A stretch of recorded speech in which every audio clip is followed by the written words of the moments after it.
அது நம்ம எந்த காரணத்துக்காகவும் அது அவ்வளோ லேசாக எடை போடக்கூடாது. விஜய் தலைமை பண்பு இருக்கு. எதை வச்சு நான் சொல்றேன்னா, அவர் அந்த அந்த இது மேலே வெஹிக்கிள் மேலே இருக்காரு, அங்கே பிரச்சனை வருதுன்றதை அவர் கவனிக்கிறாரு. கவனிச்சு இறங்கி குனிஞ்சு என்ன ஆச்சு, இந்த குழந்தைக்கு ஏதோ ஆயிடுச்சான், தண்ணி கொடுக்கட்டுமா, டாக்டர் கூப்பிடுங்க, எல்லாத்தையும் அவர் தான் சொல்றாரு.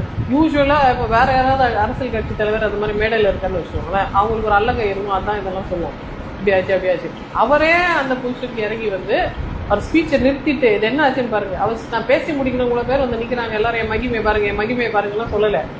எல்லா பிரச்சனைக்கும் உடனே ரியாக்ட் பண்றாரு. இப்படி என்ன ஆச்சுன்னு கேக்குறாரு. ஏதோ தவறா நடக்குதுன்றதை உணர்ந்துட்டாரு. So he is very sensitive.